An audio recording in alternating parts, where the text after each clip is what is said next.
Mau de la Cruz. Mau, pasok. Naging maayos at papayapa Ayan, ang video na pambansang dambana ng ina ng iyang Sapolo o mas kilala sa tawag na Baclaran Church. Alas 5:30 ng umaga nagsimula ang misa na tumagal hanggang kanina alas 6:30 ng umaga ngayong araw ng Lunes.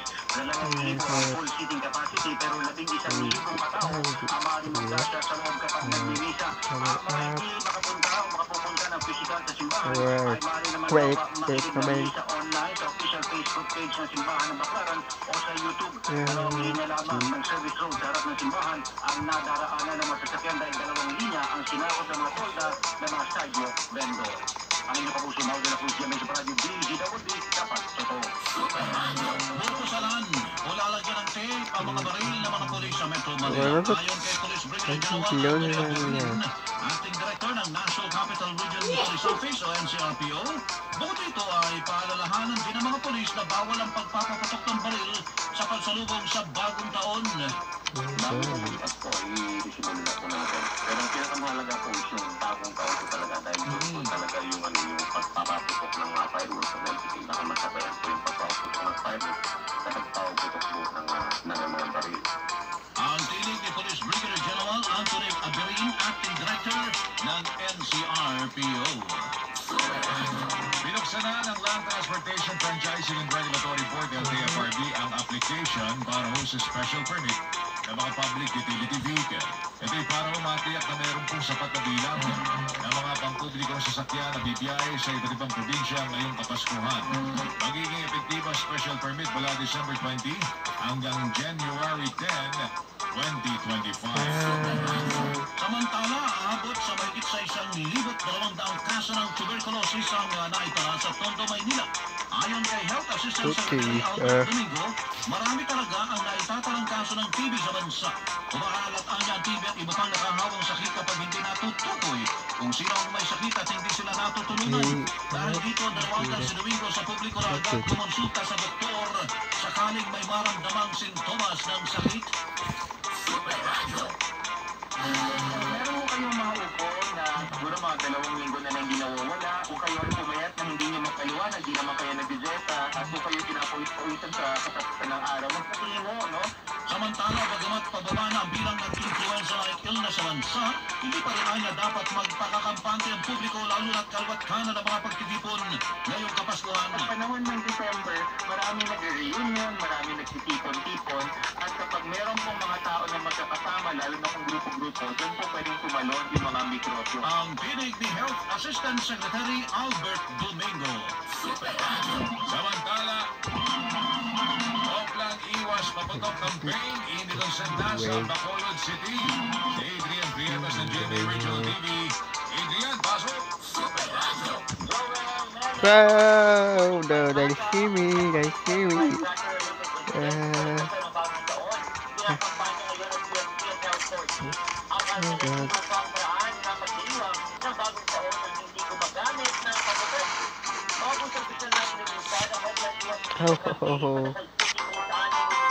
I did not win. Lalo na sa kabataan sa mga barangay. Ang boga, isa sa mga nangungunang dahilan ng firecracker-related incidents sa datong sa PMC. Maliban sa ganito, may health hazards din ito, lalo na kung hindi magamit ng maayos. Kaya mas pinag-iisip ng information dissemination sa legal ng barangay upang maipaalala ito sa tulong din ng barangay officials at mga magulang. Samantala, target din ngayong holiday season ang zero firecracker-related incidents. Mahigpit ang monitoring sa firecracker zone sa lungsod kung saan tinitingnan ang compliance ng vendors at mga paputok na ibinibenta. Noong nakarang December 21, 2023 hanggang January 2, 2024 naka-record na 67 firecracker-related injuries sa Negros Occidental base sa datos sa Provincial Health Office. Sa Bacolod City naman, tamang na record na nasugatan. Tiniyak din ang Bacolod City Police na tutulong sila sa PSP sa kampanyang ito. Ang Tinin Breatos sa City Regional TV at Jimmy News sa gulat sa Super Radio DZWD dapat totoo. Bentahan ang lechon sa General Santos City na asahang tataas habang papalapit ang Pasko at bagong taon. Moristo June Bandamon, Super Radio Jansan Moristo. Melo, Joel, agahan ng magmahal ang lechon baboy sa lungsod ng General Santos ngayong Pasko ayon sa mga magtitinda nito. Sa parehas ng pagkakagitindan sa ilang lechon vendors, tayo ay nasa 6,500 pesos ang pinakamurang lechon, ngunit tumimbang lang ito ng 20 kilos. Ang pinakamahal ng lechon ay nasa 15,000 pesos at 50 kilos ang timbang, ngunit atahan na madaragdagan sa ang presyo ngayong pagpapit na ng Pasko dahil marami na ang customer at kunti lang ang supply ng baboy dahil sa pagbabawal na papasok ng mga baboy galing sa ibang lugar. Dadaan pa muna sa pagsusuri ang kanilang mga paninang baboy alinsunod sa monitoring ng City General Office dahil sa Ikaw magtitik sa ko. gusto June Pandamon ng Super Ay, nako. nagawala sa Super Radio DWD dapat Ilang bahay ang nagnamo ng pinsala tulad po ng pagkangat ng lupa kahit walang lindol sa barangay Matinik, sa bayan po ng Lopez sa Quezon Ram. Province. Mamaya, Sa mga residente, mamaya. pasado alas 9, kamakalawa ng gabi, nang gumalaw po yung lupa pero wala naman naitalang lindol ang pipoks. Bukod po sa mga bahay na apektuhan din ang highway at relays po ng tren sa lugar. May mga lugar din na lumubog o nasira. Ang ilang pinagkukuhanan po nila ng tubig. Higit sa 30 pamilya pong inilikas at nananatili ngayon sa barangay hall. Bukod po sa PHIVOX, mag-i-inspeksyon mga kapuso ang lokal na pamahalaan para matukoy ang naging sanhi po ng pagkitak po ng lupa. Hindi mo na pinayagan yung mga residente na bumalik sa kanilang mga bahay. Hindi natuloy ang nakapagdasa ng pagbisita sa Yogyakarta, Indonesia ng pamilya ng OFW na si Mary Jane Veloso. Ayon sa pamilya Veloso, nakatanggap sila ng abiso mula sa Department of Foreign Affairs kahapon na nakatakda ang pagbiyahe ni Mary Jane papunta ng Jakarta para simulan ang proseso ng kanyang pag-transfer sa Pilipinas alinsunod sa utos ng Indonesian Ministry for Law, Human Rights, Immigration and Corrections. Gayman, wala pang eksaktong petsang pag-uwi sa Pilipinas ni Mary Jane. Bagamat nanginayang ang pamilya dahil napaganda na nila ito at sabik na silang makasama si Mary Jane makalipas na 1 taon, masaya pa rin sila dahil malapit na ang pag-uwi ni Mary Jane sa bansa. Samantala, ginang at dalawa niyang anak sugatan matapos pagbabarili ng kanilang padre de pamilya sa Cebu. Decime Padilla, Super Radio Cebu, Decime! Joel Melo, sugatan at sinasita ng dalawang anak matapos lang pagbabaril ng kanilang padre de pamilya habang nag-aagahan sa kanilang bahay sa City San Miguel, Barangay Hino, Talisay City kahapon ng umaga. Sumanaw naman ang ama matapos itong atasihin sa pulso ng agawin ng mga biktima ang kanyang baril. Ang namatay isang 37 anyos na person with disability o PWD at dating siman. Ang mga biktima ay asawa ng suspect na 60 anyos at mga anak nito na 33 anyos na lalaki at 20 anyos na babae. Sa misang investigasyon ng pulisan na pag-alamang kumakain ng alusan ang mga biktima kung saan biglang gumawa sa kanyang silid ang suspect na armado ng revolver saka pinagbabaril ang mga biktima. Nangagaw ng mga biktimang armata ay natati ang suspect sa puso at namatay. Ako, si Jasmine Padilla ng Super Radio Cebu nag-uulat para sa Super Radio DZWB, dapat totoo. Yep. Nationwide! Walang araw ng nabinaryo, Marinelo. Ito po'y kostumbre ng mga Pilipino at mga Katoliko, mga kapuso, no? Tuwing December 16, binabasbasan mo yung mga... tayo po'y nagsisimbang gabi. Siyang mga kapuso. Ang paniwala ng iba dyan, Marinelo, ito'y parang pagka kinumpleto mo, ay... pwede kang humingi ng yung wish mo ba, no? Sa Panginoon. Kadalasan daw ay binibigay ng Panginoon niya. Matutupad, mga kahilingan, mga kapuso. Pero alam nyo, ito yung special na panahon, ano? Bagamat dapat araw-araw po tayong nagpapasalamat at humingi po ng awa sa Panginoon. Pero ito yung special na panahon para humingi ng awa at humingi po ng bendisyon at magpasalamat sa mga biyayang napagkaloob sa atin itong nakalipas na taon. Amen. Amen ba tayo dyan? Naman! Amen! Marami tayong dapat ipagpasalamat, pare Melo, kasi tayo po'y tumagal po na 1 taon na malusog, wala tayong sakit, diba? Yung mga tinamaan po ng sakuna, panahon para po tayo magpasalamat at tayo buhay pa, at panahon para magpasalamat at binigyan tayo ng pagkakataon na bumangon. Sabi mo yung pagpapasalamat natin, kumpleto tayo, kumpleto ang pamilya. Kompleto pamilya. At kumpleto ang ating mga kamay at paa. Yun, sa Pasko po, ipinagpapasalamat natin. Sa bagong taon, pag-ingatan po natin. Ingatan po ninyo yung mga anak. Lalo na po sa bagong taon. At baka mababayaan ko yun. Baka may matutupan pa. Sa dami ba naman ang inabot ng Pilipinas ng mga kalamidad? Diyos ko naman. Sinabi mo ba, Carmela? Talagang ang Pasko po ay para sa pagpapasalamat. At siyempre pag-alala na si Lord, kahit ano ang ating pinagdadaanan, nandiyan lang, no? Yun ang pinaka-importante, di ba? Ang Panginoon. Kasi nasiguran po sa amin ang buhay natin sa susunod na Ang sasabihin ko sa iyo, Merry Christmas. maliging bagong taon. Happy New Year. At sana kung balain tayo ng Panginoon. Sa ato lahat, mga kapuso. Ngayon na pagpasok po ng 2025. Pasko na. Takbo. Balikan na lang natin ating mga headlines.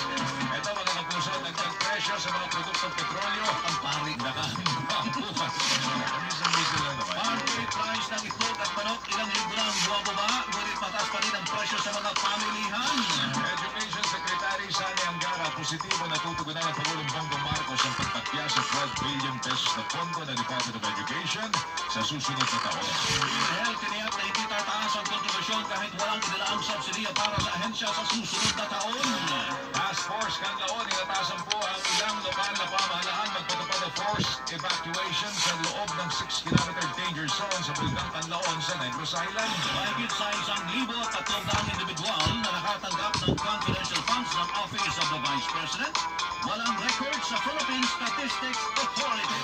Presidential Anti-Organized Crime Commission of PAO, paigtingin pa ang operasyon sa gitna ng nalalapit na total ban sa mga Pogo House. Siyam na araw na simbang gabi nagsimula na ngayong araw at tayo'y babate. Bati mo na tayo. Binabati natin, belated happy birthday, 62nd birthday, si Eugene Dinglasan ng Dasmariñas, Cavite.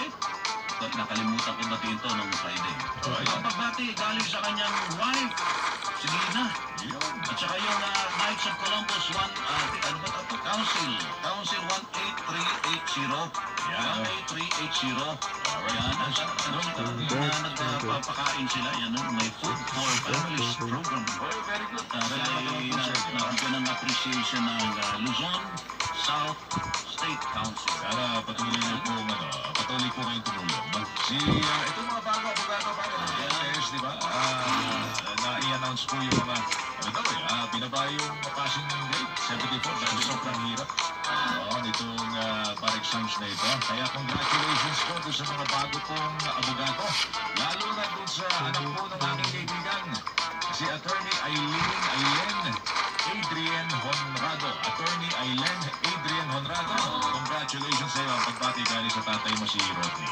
Happy 56th birthday kay retired General Alan Iral of Cantilan, Surigao del Sur. Ang pagbati galing kay Joel Estrada at SSIT Batch 85. Alright. Ayan, naman niyo po kabuuan ng pinalawak, mas pinalakas, super balita sa mga nationwide. Ako po ang inyong kapuso, Melo Del Prado. Balita walang kinikilingan, walang pinoprotektahan, serbisyong totoo lamang. Ako po ang inyong kapuso, Joel Reyes. Magandang umaga Luzon, magandang umaga Visayas, magandang umaga Mindanao. Radyo na! Hindi pa! Mga na fake news! Papak, totoo! Super balita sa umaga, nationwide, mula sa pinakapinagkakatiwalaan network sa buong Pilipinas, ang GMA. Mabuhay ang Pilipinas! Hoy, oras! Ang minuto makalipas ang alas 8.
Kasi ayaw mo malaman kung totoo.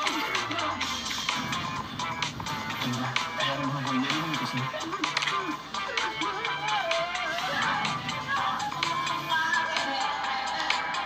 A crown prince Ano po ba yung hinagis na papel na nililipad ng hangin? and a woman pretending to be a man. Teka muna! Hindi ako maaari maging yun ako! Kaban, In a beautiful twist of fate and series of warm encounters, Kutsarang Pilak, yung Toril? discover live in one of the most popular K-dramas of all time.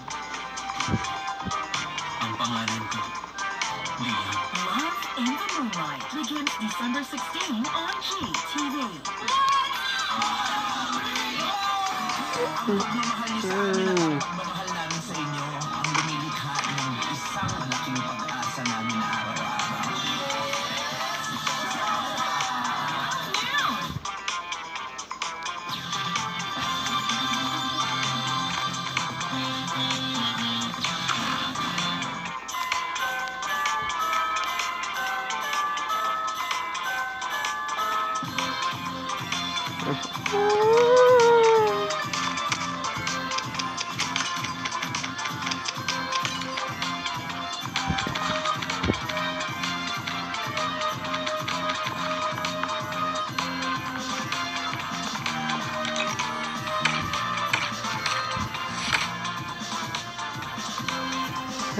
Okay.